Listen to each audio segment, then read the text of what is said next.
What is up, guys? Special edition of the NBA Outlet. LeBron is now a Laker. I'm your host, Nick Fay. With me, as always, Kory Waldron. Special guest, Jac Manuell. Guys, get right into it. What was your reaction when you just got this notification? LeBron is signed with the Lakers on a 4-year deal, $153 million and $300K. What are your thoughts on this, guys? I don't have words. Like, words can't come out of my mouth and express what I think about this.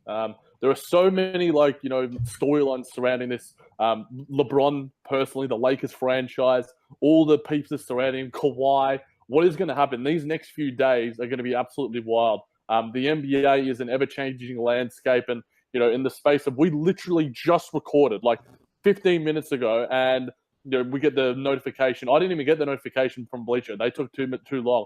Nick had to go, Jack, what happened? I'm like, holy shit, this is actually happening.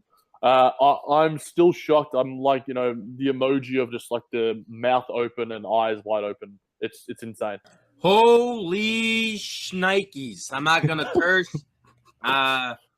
Wow. We just, like you said, Jack, us three just got done recording, speculating about LeBron. I said he was either going to go to the Lakers with Kawhi or he was going to stay in Cleveland.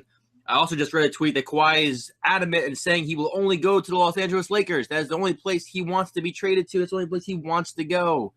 Obviously, the news LeBron, also long-term, 4 years. The Lakers go from having 2 bad seasons, 3 or 4 bad seasons, move on from Kobe to getting the guy who's better than Kobe and, all-time great. Yes, sir. Magic Johnson said he was going to bring some superstars to L.A. or he would quit in 2 years. I guess he's there for the next 22 years. My Lord, this is earth-shattering. This is ridiculous. Who goes now to L.A.? Paul George is trying to, unsign his contract to become a free agent. He might pull DeAndre Jordan. This is literally this is literally pure basketball anarchy right now. I don't know what to do with my hands. I feel like Ricky Bobby. They're just out in front of me, holding on to nothing but the fact that LeBron is going to be wearing purple and gold next year. I mean, the speculation was all there. The Lakers were the favorite. It just doesn't feel real, though. You heard it. You saw what was going to happen. It still felt like there's a chance he might go back to Cleveland. LeBron joining his third team. The fact that it's 4 years is very interesting. Did not expect that at all.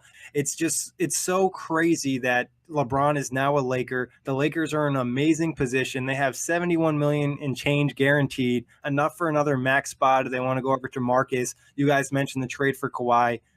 This is just everything about the NBA, why we love NBA free agency. It's just remarkable for this to happen, and it happened so fast. Every LeBron decision seemed like it took a week or two. Now this happened July 1st. 8.5 days is what ESPN said before free agency is how long it takes LeBron to normally make a decision. And, Nick, you made a joke about how, LeBron said he was going to make a decision by Tuesday morning. You were like, I doubt that. Well, he one-upped you. You were right. You should have doubted it because it was Sunday night. Sunday night at 8 p.m. on the official first day of free agency. Obviously, the Lakers and LeBron and Clutch Sports have already chatted probably for months now. But I'm still, like Kory said, and Jack, it's mind-blowing. And, we knew it was going to happen in a way, but still it's being realistic. And now going to see LeBron and the purple and gold is just – I don't know. It's just something I didn't ever really to expect. After 2010, I thought he was going to go to the Lakers. He was going to go then, and now he's there. The Lakers still have a max cap spot available. They can have the assets to trade for Kawhi. We could possibly see Kawhi Leonard, LeBron James, and DeMarcus Cousins. And this is from at Mad Kid Palm City, our fan of ours at Flatbush in Atlanta. For the first time in 8 years, a team not featuring LeBron James is going to make it out of the Eastern Conference. He's in the West now. LeBron is a Western Conference player. And, the announcement of it as well, Tim Cato of The Athletic, his announcements went from a TV special in 2010 to the Players Tribune piece, a written letter, to a little tiny one-sentence press release from Clutch Sports. Everything surrounding LeBron James is just, magical. It's crazy. You know what the biggest dilemma now is for Lakers fans? They've been constantly saying Kobe is the GOAT. Well, now you have LeBron. So how do you how do you manage these murky waters? Do you accept the fact LeBron is the greatest because he's on your team now? I mean, woohoo, these are some big time issues when you have LeBron James, huh? Yeah, it's going to be a storyline all year. What number is he going to wear? Is he going to wear 23? Is he going to wear 6? Like, what's going to be the go there? There's been a lot of talk about 23. That was the rumor going around that he was going to be 23. But moving on from here, obviously, when you sign the best player in the world, you're guaranteed a trip to the playoffs. And in the West, you're not guaranteed a trip to the finals, but he's probably going to at least get them to the second round, depending on who they're going to add. What do you think is the most likely scenario in terms of talent? You think Kawhi is a lock to go to the Lakers? Magic is going to say, take whatever you want, give me Kawhi? Yeah, Adrian Wojnarowski literally tweeted, like his tweet after the LeBron one is that Kawhi Leonard's focus is unchanged. He wants to be a Laker. I think if he didn't want to be a Laker, or if he was like somewhat hesitant about Philly, and like once he sees like LeBron James go there, I think he wants to go there maybe that little bit more now as well. The ball, and we were talking about the fact that, who had the leverage in the trade talks, so to speak. I think the Lakers have got a little bit more now in terms of the fact that they've got LeBron James. And Kawhi is going to be absolutely adamant that he gets in that purple and gold next season. Kawhi Leonard, I'm hoping to God that he is healthy, because Kawhi Leonard and LeBron James in that front court is going to be absolutely freaking scintillating. Who do you think is going to be the trade pieces? Do you think they're going to keep Lonzo and LeBron's going to have to deal with LeVar? Or do you think Lonzo's going to be out? They might trade him for another point guard. I mean, the options are pretty crazy because they do still have all this cap space. They have great assets. They could hypothetically trade for Kemba Walker as well, or if they got Kawhi, they could fill out the roster with other free agents. And like somebody's brought up on Twitter, if they went into the season with a roster not being complete, they could make trades. LeBron's teams are always making trades at the deadline. There's just so many different scenarios that can happen. Isaiah Thomas is still on the Lakers, by the way. I'm just going to put that out there too. He's a free agent, so I think that I don't think LeBron wants to play with him. But you never know. You never know. He's still there. He's still there. Yeah. I'm going to put him. I think, this is just incredible. What was the question? I'm just lost. What do you think? Where are they going to add? Where are they going to add? Obviously, Kawhi is pretty much a lock, it seems like, at this point. What are some other things that you could see happening in Lakerland? Julius Randle, apparently, there's rumor, I think Silver Screen and Roll, the SB Nation or fan side, I can't remember what one it is, tweeted out that Julius Randle apparently wants out. I don't think Magic Johnson really gives a shit. Pardon my cursing. But I don't think he cares. He's got LeBron James, the best, or if not second best player of all time, to commit to his team. Genie Bus, this is why he was brought in. He doesn't have to quit anymore. It didn't take him 2 years to do it. It took him like 2 days since that press conference that he's like, I'm pretty confident. I've battled Larry Bird, and now I've got LeBron James. Like, this is like monumental in terms of like front office achievements. Like, Magic Johnson obviously isn't the head of the front office. I think he's like president of basketball operations, and it's Rob Pelinka. But like, to be a fly on the wall, did that dinner actually happen? Like, the private plane to LA, was that like an indicator? I can't wait to see all these tidbits as they like start to roll out. And if you're an Eastern Conference fan, Knicks, like that's an extra spot in the playoffs, because I doubt like what's going to happen with Cleveland. Like, Cleveland fans must be like crying themselves to sleep. They're going to burn jerseys again, even though it's the wrong thing to do. Yeah, I'm wondering who the first person that's going to be like tweeting that shit out is going to be. But like, yeah. You're right. They're definitely going to be burning jerseys, which is absurd. I can't believe this. Like, it's funny how like we all knew the Lakers were, front runners. We've been hearing this, but like hearing it and seeing it are completely different things. Yeah, it's crazy. How do you think this impacts LeBron's career in the sense? Obviously, this is going to be his third team, playing Cleveland, Miami, then back to Cleveland, now going to LA, and signing the 4-year deal, meaning that he's not going to leave the Lakers. Unless a trade were to happen, which is highly unlikely, there's a chance he could retire a Laker. How is this going to impact his career and his legacy? CJ McCollum put out a tweet, the fact that like the 4-year deal indicates basically when Bronny, his son, will be heading into the NBA. So at the same time, he can just sort of like go, okay, if Bronny gets signed by the Lakers, which could happen, I'm going to sign him for another 1-year deal, because he made that point to Rachel Nichols and ESPN that will be his greatest achievement if he does get to play with or against his son.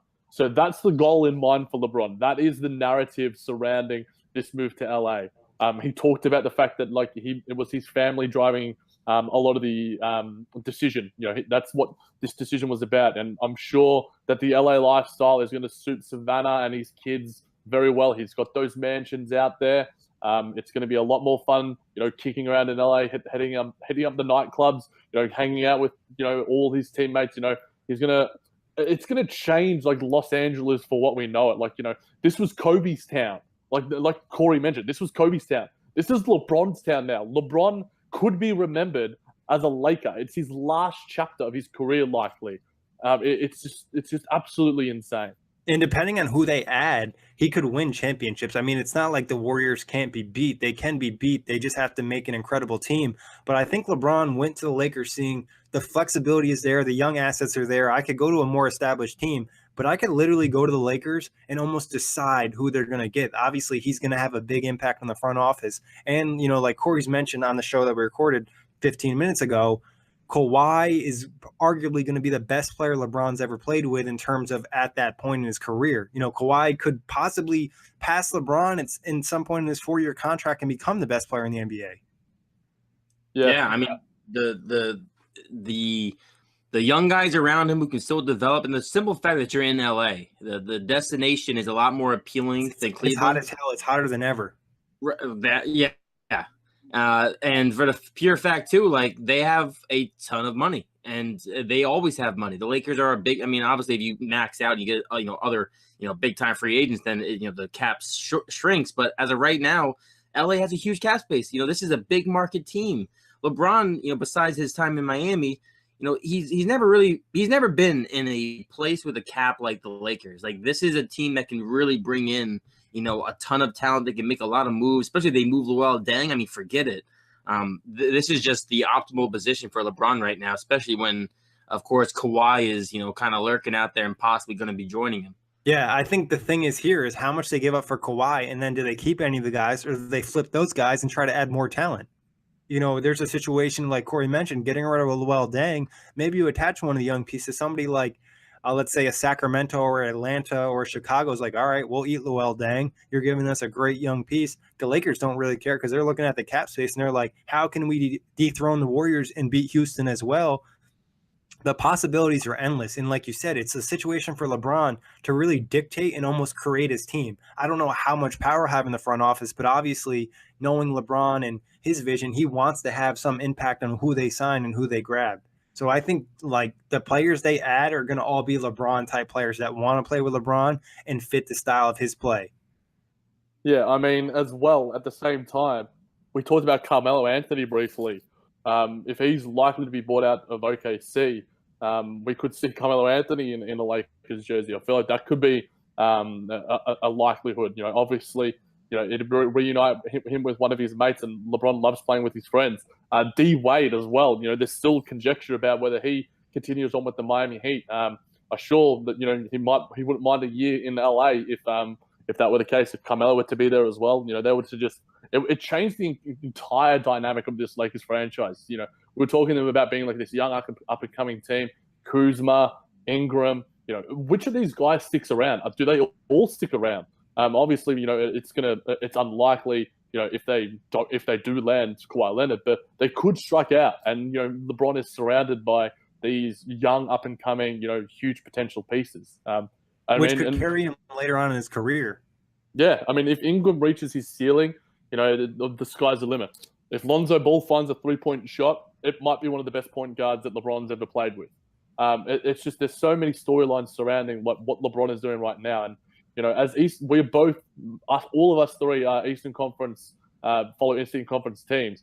If you're a Boston Celtics fan, if you're a Raptors fan, oh my God, Raptors fans must be, singing in the snow. Is it snowing up there in Toronto now? There might be a light at the end of the tunnel for the Raptors. Like, hypothetically, I know a lot of Raptors fans were like, oh, we could have beat Boston or we could beat Philly. We just can't get over the LeBron hump. So they could technically, have faith that they could get to the finals now. And like you said, Jack, us all being Eastern Conference fans, like, the hope is a lot higher. And now the Eastern Conference becomes a destination in the sense that, all right, if we get to the finals, we don't have to face the Lakers super team or the Warriors super team until we get there. And that's a different situation because now the Warriors are going to have to deal with LeBron before they get to the finals and the Rockets. The West just got incredibly more difficult.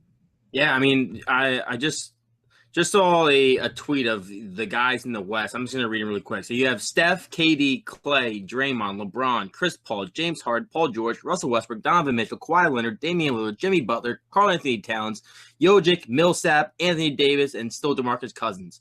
That's just the Western Conference, and that's just absurd. And Lonzo Ball just tweeted, you guys thought he was gonna not go to the greatest city on the planet. The king is here. I mean. The West has just got stacked. Watch your tweets, Lonzo, before you get traded. Yeah, right. And then looking to now, if LeBron and the Lakers manage to get to the NBA Finals, it wouldn't it be very poetic if there's a Celtics Lakers rivalry again, and it's LeBron versus Kyrie Irving going up against each other in the NBA Finals? That would probably be the highest rated final series in probably like 10 years. It would just be crazy. And not to mention, if LeBron were to go to the Lakers and bring them to the finals, super team or not, it adds to his legacy. People want to talk shit about saying he's lost so many times in the finals. If this dude goes to another team and goes to the finals again, getting through Golden State in Houston, that is another check mark for his resume. Yeah, and another ESPN just tweeted out, LeBron will now be coached by Luke Walton, who was drafted 31 picks after him in 2003. Like that's pretty crazy. The fact that he's going to be coached by a guy who's literally in the same draft as him as well. So we all say that LeBron James is the coach of his teams. Luke Walton is quite a capable coach. His time coaching that Golden State Warriors team when Steve Kerr was out, and the way he coached this Lakers team last year, especially defensively, I think that there's going to be a really nice synergy there. And LeBron James just reinvigorates whatever franchise he goes to, but he's going to reinvigorate basically all the other franchises, in the Eastern Conference except for the Cleveland Cavaliers. And you talk Luke Walton on multiple levels. I think it works because, like you mentioned, Jack, being the same draft class, having a relationship with him in some degree, playing against him, understanding LeBron a little bit, being known as a player's coach. All the Lakers players love him except Lonzo when his dad talks bad about him. And then also him coaching Golden State. LeBron's enemy, he knows him better than almost anybody. So I think that's another added bonus in terms of when they face off in the playoffs, if they do. Yep. It's just, if guys, as Cleveland Cavaliers fans, now, what happens? Is Kevin Love gone? That's a smart move. You can sit there and try to be mediocre, but your contracts suck. There's no way to get around it. You got Tristan Thompson. You got J.R. Smith. I think you move whatever you can move. Try to open up the books. I believe they're at 110 already in terms of salary cap. So they have the mid-level exception, the biannual exception. But really, what else are you going to add? You drafted Colin Sexton. Maybe try to move K Love for another young piece, a draft pick or something, or even just to get off one of your bad contracts. Other than that, you don't really have much to build around, and you're really not good enough to do anything in the East. Maybe you add a couple players you can squeeze into the 8th seed, but really does that matter, especially after you just been to your finals? Like, the fans don't care about that. You need to go full rebuild and just hope that you can try to get some good pieces and kind of move this faster than last time. And maybe if you're lucky at the end of this 4-year contract, you can draft LeBron's son and make LeBron come back.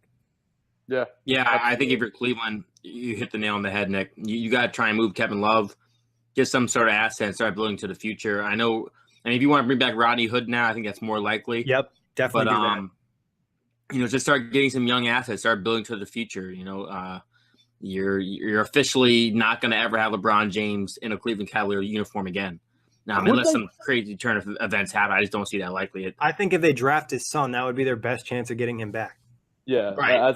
As a last sort of hurrah. That would be kind of sick too, not to lie. LeBron playing with his son and then back in Cleveland, there would be so much hype around that. It'd be absolutely amazing. Is there a chance that the Cleveland Cavaliers, I can't see Dan Gilbert and his ego being able to do this, Kevin Love goes to the Lakers? I actually thought about that in my head a little bit, Jack. I'm just thinking could K Love, him and LeBron's relationship was kind of weird at first, but it seems like they really hit it off. He understands what LeBron wants. He's helped them in some ways. Yeah, and he hugged. It was the first dude he hugged after they won the championship for Cleveland when they came back 3-1. I wouldn't push it out of the realm of possibilities, but like you said, I think Dan Gilbert, he obviously has way too big an ego. Obviously, the last time LeBron left, writing that letter, and then there was reports coming out that he hoped LeBron would leave just so he could, quote unquote, have his team back, which is just hilarious. But I wouldn't have any faith in Dan Gilbert. If I'm Koby Altman, I'm just like, God damn, I took this job last year and now I'm screwed. Yeah. I mean, at the same time, you know, it's who. I mean, Kory, you just rattled off a list of names that's just never ending. Who's the best player in the Eastern Conference now? I knew you were going to say that, Jack. Kyrie Irving, when at his best. It's probably gonna be if Joel Embiid takes his game to another level. It's probably between Joel Embiid and Kyrie Irving. I'd say those two are probably at the top of that list. But man, absolutely surreal. Yeah, it just still doesn't feel real until we see LeBron in the Laker uniform, and then it's finally going to happen. And it's definitely interesting on the Paul George front because I know we mentioned a little bit on the previous show that we thought it was possible that he thought LeBron wasn't going to go there, so that could have been a reason why he stayed. But it's crazy. But you know, we're gonna probably drop another show about LeBron maybe tomorrow or the next day. But we just want to give you a quick breaking news. Kory and Jack, thanks for hopping on real quick. As always, you can check us out on OTGBasketball.com, Blog Talk, iTunes, and you can check out our other free agency pod. We talked about the other guys that I know aren't quite as much hype, but they do matter too. #shook. Hashtag shook. I feel that.